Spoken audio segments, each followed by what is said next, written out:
ของใส่ไก่ข่อยพี่น้องเกลือปลาก่อน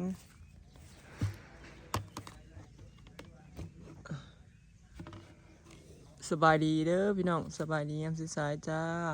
เอาก็มาแต่เกลือเป็ดเกลือหมูพี่น้องเลยแวะมาเกลือปลาค่อย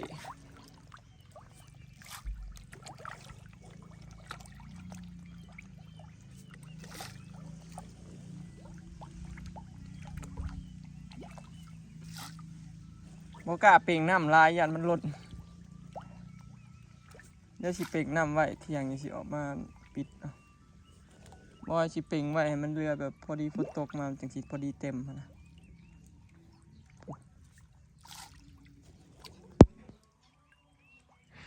ปลาตะเพียนก็มีเนี่ยหักเอามันบ่ได้พี่น้องมันตัวใหญ่มันบ่ค่อยขึ้นมาเลยแต่เก่ามันจะขึ้นมากินตลอดกินแบบกินหลายครับพี่น้องมันเป็นมันลงไปไข่บ่พี่น้องหรือนั่นใดเนาะผู้ใดเคยเลี้ยงปลาตะเพียนนะหรือว่าฮอดยามมันไข่แล้วมันสิเลี้ยงลูกมันบ่หรือว่ามันสิลงไปไข่อยู่ไสเนาะเพราะว่าบ่ค่อยเห็นมันขึ้นมากินนะพี่น้องเมื่อวานนี่บ่ได้ขึ้นมาเลยแต่เก่านะมันขึ้นมากินตลอดอยู่อันนี้มันขึ้นเป็นมากินเป็นยามคนบ่เคยเลี้ยงปลาในคลองพี่น้องบ่เคยเลี้ยงปลาแบบนี้เนาะเคยเลี้ยงแต่ในหนองเฮาเราบ่จักต่างกันพี่น้องเลี้ยงในคลองกับในหนองเนาะในหนองยังมาเฮาเกลือมือบ่เกลือแล้วก็ปลามันกินอาหารไปตามหนองสิอันนี้ยังต้องได้เกลือตลอดปลานิลน่ะ4 เดือน FC เพิ่นบอกหึงเนาะพี่น้องหึงเนาะแต่ปลาตะเพียนนี่แป๊บเดียวบางเนี่ยโตใหญ่นะพอปีกเบิ่เลยได้พอทอดเบิ่ใหญ่ได้กินไวเนาะปลาตะเพียนเนาะปลานิลเนี่ยคือว่าได้กินหึงอยู่4 เดือนปลาเค็งก็เริ่มใหญ่แล้วปลาเค็งพันธุ์พี่น้องบ้านบอยปลาเค็งพันธุ์ใหญ่ได้เห็นบ่ปลาเค็งนี่ก็บ่แม่น4 เดือนสำปลานิลบ่เจ้าพี่น้องบ่บอยยังซื้อสั่งกุ้งเขาเจ้าอยู่แต่ว่าถามวันที่20ปลายกุ้งกับปลาตะเพียนอีก10 ถุงกุ้งนะ7 ถุงปลาตะเพียน10 ถุงเนาะสิมาปล่อยให้มันลอยเต็มอย่างนี้แบบเอาง่ายๆนะปล่อยละลายแล้ว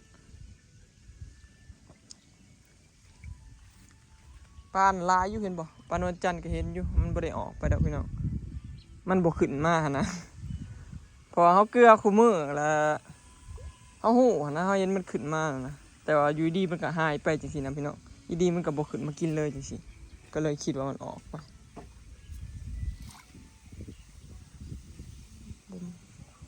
นี่นะเห็นบ่เห็นอยู่มันลอยมันทางบ่จะขึ้นมากินก็เลยงงมันลงไปไข่บ่พี่น้องแต่ว่าปลานี่ตะเพียนน่ะมันไข่แหละมื้อน่ะตึกมาปิ้งมันจะโตไข่น่าสิเป็นน้ำมันไข่ว่าจะบ่ขึ้นมากินปานใดแต่กาวหวานหัวหานซำนี้น่ะเบิดเลยได้บ่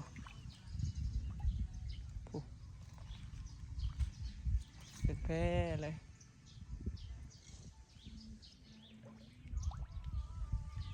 มีความสุขกันนี่แหละพี่น้องพอได้แยงกินน่ะบ่ปานใดดอกพอได้แยงพอได้เกลือน้ำไม้หน่อยยาวขึ้นเลยเด้พี่น้องมาเมื่อวานนี่บอยมาเบิ่งยังเงินสั่นๆขึ้นเบิดละ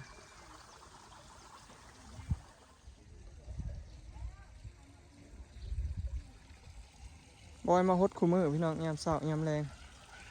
ฮดต้นหมักบวบที่เขาปลูกใหม่เลยปลูกในข้างนี่แหละต้องได้มาฮดคู่มือเนาะมีหมักหงปลูกใหม่แล้วก็หมักบวบหมักทั่วเนาะปลูกใหม่ก็เลยได้มาฮดพี่น้องได้บรรยากาศบ้านสวนบอยเริ่มเขียวขึ้นเรื่อยๆพี่น้องบ้านสวนก็ยุดไปเนาะประมาณนี้จ้าพี่น้องบรรยากาศยามสายๆพุ่นละประมาณ4-5 เดือนพุ่นละจังสิได้มาเฮ็ดงานใหม่คิดว่าสร้างเขาเจ้าก็รับงานแล้วพี่น้องเฮ็ดงานอยู่บ้านเขาเจ้านั่นแหละประมาณ3 เดือนจังสิแล้วงานเขาเจ้า สร้างร้านบอกว่าให้เวลาขอยหาเงิน3 เดือน สร้างบ่ได้มาแล้วก็เงียบเงาพี่น้องเนาะอันนี้จะไปสิย่างไปหาเมียมาลาก่อนพี่น้องบอยเป่งนำไว้เป่งนำไว้แต่ว่าน้ำน่ะเย็นพี่น้องน้ำเลิกเด้คำมันบกลงขนาดนี้อ่ะแต่ว่าน้ำยังเย็นคือเก่าเพราะว่ามันเลิกแมตรปลายเกือบ2 เมตรความเลิกเนาะว่านี่เก็บกวดกับสลอยแล้วก็ทีมสร้างเก็บกวดซอยแปลนเบิดพี่น้องตารางน่าอยู่เลยเนาะบัดนี้เก็บกวดใหม่ออกโล่งเบิดเลยเก็บตะปูเมียนมาเบิ่งมุมข้างตูบทางด้านดอกกระเจียวพี่น้องก็จะมีต้นกล้วยบังห่มให้มุมนี้ก็สิเริ่มงามแล้วเนาะต้นมงต้นใหม่บอยหมากพี่ลามันกำลังขึ้นเลยเห็นปะออกดอกแล้วเด้นี่พี่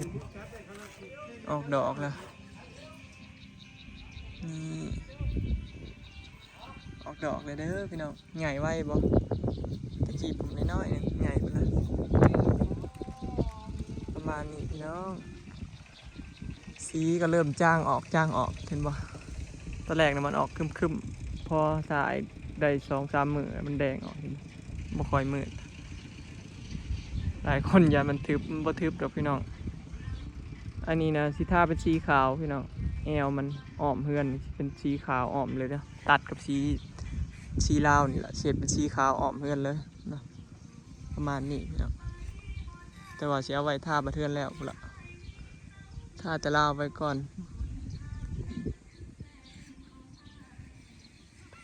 น้ำกังเวนกับนางเล่นนางหัวอยู่ลุ่มพี่น้องที่นางกันอยู่นี่แหละบ่ได้แอมเนาะปล่อยลงอยู่เย็นสบายบัดยามต้นใหม่ขึ้นมันก็สิห่มไปนำดอกต้นใหม่สูงเนาะประมาณ2-3 ปีเนาะคือเก็บพลานะพวกเรา2-3 ปีเนี่ยใหญ่เบิดแล้วพี่น้องนาอยู่ได้บ้านเนาะก็เห็นแบบมาจากพลาแหละพี่น้องปลูกนั่นปลูกนี่แหละคิดเห็ดบ้านสวนกับว่า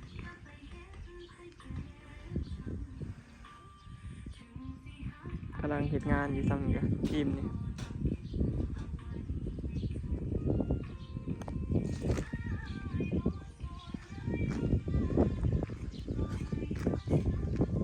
เหลืออีกแค่นิดเดียวพี่น้องก็สิแล้วแล้วเฮือนไม่ใหญ่เพิ่นน่ะเรื่องการสาบก็บ่ยากพี่น้องกอยสาบปวดรถก็จะมีเครื่องกอยปูนฮะเพื่อนบ่มีหน้าต่าง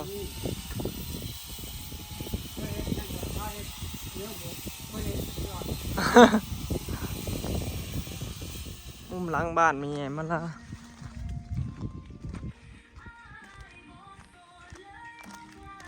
ยังเหลือแต่แพงทั้งนี้ก็แพงทั้งหน้าพี่น้องแพงทั้งในก็เจ้าแล้วเพิ่นล่ะเห็นบ่แล้วเพิ่นแล้วเหลือแต่ซ้ำนี่ละจักมือสาบแล้วคิดว่าประมาณ5 มื้อบ่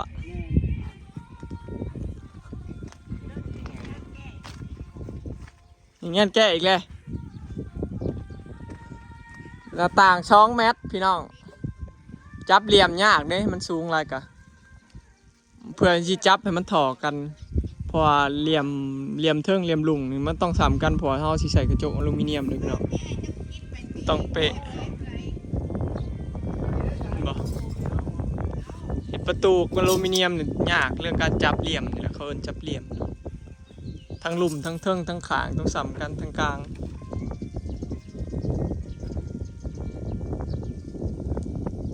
สร้างกระจกสิมาใส่รวมแล้ว2 เมตรบ้านกระทุ่งกระจกบัดเทือนพี่น้องตัวนั้นก็ว่าเพิ่นว่าสิใส่อีกเพื่อนน่ะบ่แพงดอกกระจกแพง นี่บ่แม่นใหญ่โอ้พากันมาปลูกเลย ตื่นมาแล้วก็แม่นมาคลิปยังไม่ได้ถ่ายอยู่ เด็กขาเบิ่งกระถาเบิ่งเลยนะจ้า ขาเบิ่งโลด อีจะคู่จ้า เรายังบ่ว่างพี่น้องเบิ่งนี่เบิ่งนี่ช่องคอยก็ได้ แล้วจะเบิ่งช่องคอยแล้วก็ไปถ่าเบิ่งช่องเล่าบัดเราสิลงคลิป มากระโคตรอบมาได้4 มื้อ5 มื้อจนมันยาวจนมันสิออกหมากในถุงแล้ว เอาลืมเอาเผาแบงออกมาให้เจ้าไปชมผากไว้น้ำเฮามาแล้วมันเจ้าบ่อยู่เผาแบง เรียนเนื้อน่ะขลุ่ย นี่เพื่อนใส่ เอามาจ้ะ ร้อยไปจักโอ้ยเพิ่นเอามาปลูกแล้ววะ ได้เลยนะจ้าอยู่บ้านเฮาน่ะแพงเนาะ เท่าไรนี่ 200 อยู่บ้านเฮาแล้วคือว่า500บ่ แม่น500มันเป็น2 ต้น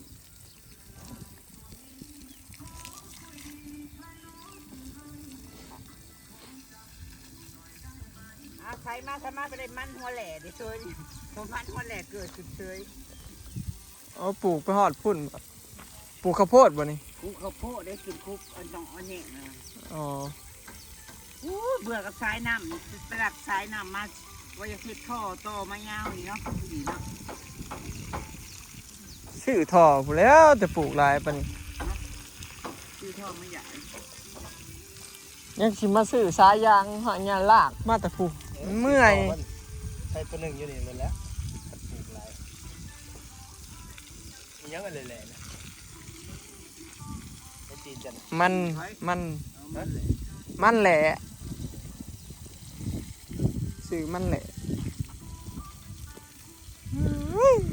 ม้วนมาฆ่าแก้วมามันประท้วงอีกโอ้ยมึงเห็นประตูหน้าบ้านน้ำจะเอาเงินมึงสิปิดอีกแล้ว เอาก็ใส่ประตูกระจกเลย กระโจกมันแล้ว มันสิเข้านั่นได้ประตูกระจก ปิดสายเลยบ่ ก็สิปิดตายเห็นยัง เปิดปิดนะน้ำเข่าไหลนึกว่าเนี่ยน้ำเข่าไหล นี่เงินใส่ นี่ บ่เอาแบบนี้ เป็นไรมันมีบ่ เอาแบบอันนั้นเด้ชื่อว่าอันใดวะ มันมีแบบกันน้ำก็มีบ่ แม่นอันแบบนี้เพื่อนมันบ่อยู่จะได้ก็บ่อยู่อันพอหึงไปแล้วมันเด้งเอาแบบ ปิดสายเลย ชื่อว่าอันใดวะ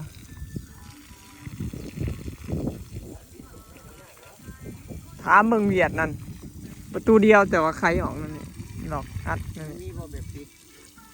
น่าสิมี ถ้าแบบยู่ไปนั่นนี่นะ แบบกันน้ำนะ อืม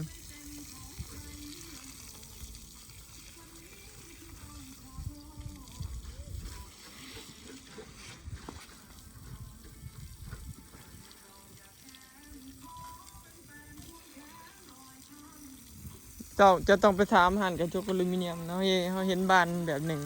มันสีคล้ายๆคือกรประตูไขออกไปนั่นนี่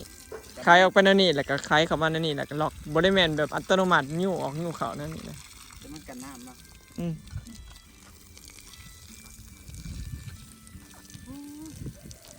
เหนียวพี่น้องต้มเหนียวไม่ได้เป็นป้า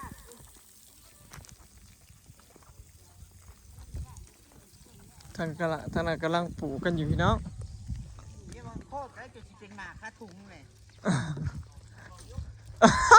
เนี่ยไปเห็นแต่ต้นมันก็โพดชี้กันเลย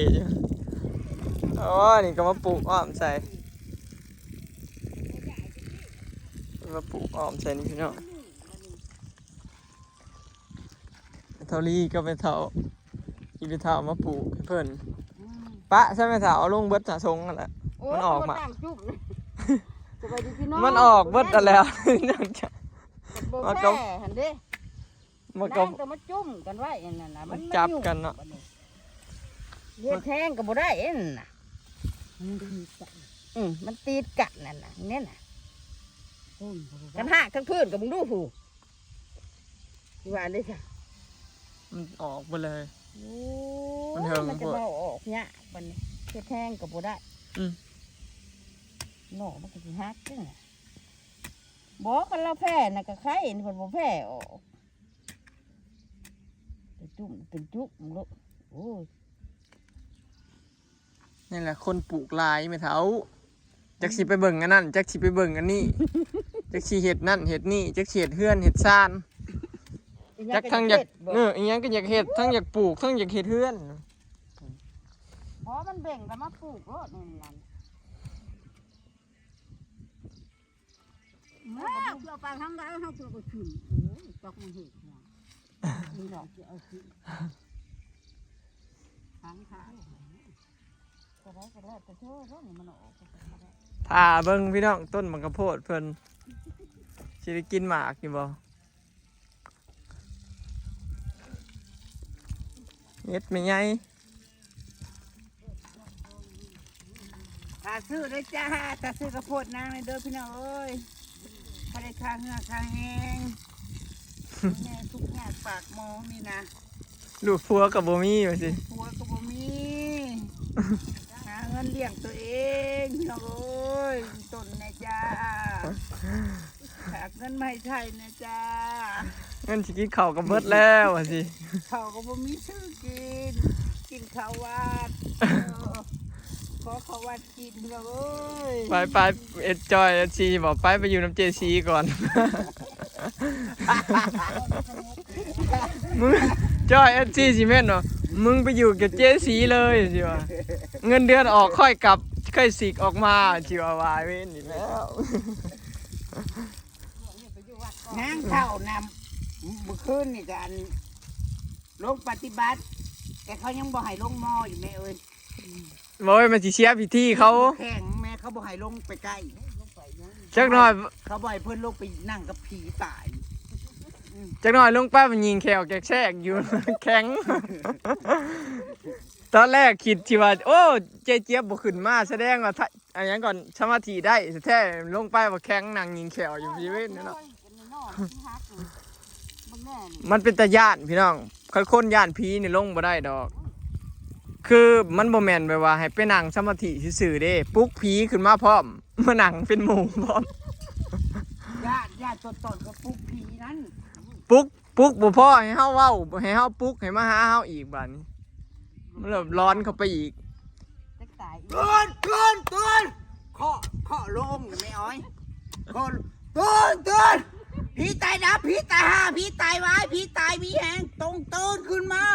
มานั่งข้างๆโอ้ย แหมมาล่ะกูกลับตอนนี้ทันบ่เด้อ ตายแล้วดูพี่เฮ็ดเช่นกูเอามาคิดใจมากับมาให้ที่เฮียนกว่ากันนะ ผีมาหาผี นี่เจ้าเอิญคนกันที่นี้เลยได้ก่อยเอิญมาเบิดผีเล็กน้อยผีไต่ผู้นำโอ้ แค่เฮาไปน่ะเฮาย่านเสียพิธีเขาเจ้าบ่ให้มื่นตาเฮาน่ะสิมื่นตา บ่ยอมมื่นเฮาก็บ่ยอมมีสติบ่ยอมมื่นกับมือก็บ่ยอมเอากัน เฮานี่จังได๋ก็มื่นเฮาอยากเห็น นะท่องไปทำมาเฮาลงเฮาไปมื้ออื่นแล้วมันสติมันไปแล้วก็เฮาก็กลับมานอนแล้วก็มา พุดหนอพองหนอลืมหนอเอ้าอิหยังหนอบาดนี้จ้ะนี่มัวแต่ย่านเด้มันลืมเด้ ยกยังก็แม่ท่าได้ท่านะยกหนอลงหนอเหยียบหนอกดหนอเพื่อสิก้าวไปแต่ละก้าวนะอ้อยคนสมาธิสั่นบ่ได้แล้วนั่นนี่ คิดในใจ ปะไว้ผู้เดียวบ่จังว่าลืมบทสวดเสียอีกแล้ว มันสิเข้าอัน FC ว่าเอิ้นกดบ่มันสิเข้ากดมานั่งสมาธินำบ่อืม กดแล้วก็เบียดมานั่งจังไดเอาเฮาสนาอ้อมเนาะแล้วก็นั่ง เจ้าคือบ่ศอกทื่น เบียดมา เจ้าคือบ่ศอกทื่น ลูกไหนกดยังคือสิเบียดมาอยู่ในหันลมมันบ่มีดอกอ้อย มันบ่มีนมมันเป็นป่าทึบน่ะ เขาเฮ็ดกระชุ่มลงมา อืม เฮ็ดกระชุ่มแบบคล้ายๆกระชุ่มไก่เนี่ยกระชุ่มลงมาแล้วเขาก็มีกดลงมากดมาแบบเอาลงเขาจิกกดบ่ได้ยันเหนียวมาเอาพี่หัวหลอดกระโกงอยู่ข้างหน้า เขาให้แต่งเอากระดูกพีมาใส่ ภาพถ่ายสมัยก่อนนะภาพถ่ายคนตายคนหยังนะเขาเห็นให้มันเหี้ยนที่ชุดนั่นแหละ อืม น้องแม่เป็นตาญาติ โยน้อยน่ะไปนั่งในบนโรงโชว์ห้างเจซีเอาบัตรตอนไปเอาเจซีเพิ่นก็ไปเอาจั่วถึงชั่วโมงเพิ่นไปเอาเจซีอยู่อันโยน้อยอยู่ในโรงปุ๊บ งอน โรงมันหักมันหักลง อ๋อ ก็เพิ่นบ่ให้เล่นเนาะก็อยู่หันคือเก่าแล้วเฮ้ย มันสิไปใช้ได้แล่นกับเว้นหุ่งเว้นบ่ มันมืดเบิดลงเป็นป่าเนาะ อืม กระดาษก่อนมากขึ้นอีก พอดีเป็นอีหยังก็อำมาลาเป็นประวัติเป็นอีหยังก็ครั้งแรกในชีวิต แรกมาแต่หน้าหันนะเขาบอกว่า โอเคเนาะพี่น้องคลิปนี้ก็สิขอเก็บภาพบรรยากาศซัมนีเด้อเนาะพี่น้องบ้านมีแอมมาลากับไก่ที่แล้วนะ ตื่นแต่เช้ายังไม่ได้ถ่ายอยู่นี่พี่น้องเอ้ยพากเข้าไปเบิ่งย่างเลยเด้อจ้าเบิ่งงานคลิปเก่าก็ได้จ้า โอ้ของเพิ่นบ่ถ่ายเฮ้ยเหลืออีกแค่น้อยเดียวพี่น้องแพงทั้งหน้าแล้วก็แล้วก็แพงทั้งหลังข้างเบื้องเท่าๆเลินนั่นแหละบ่เกิน2 มื้อแล้วก็สาบ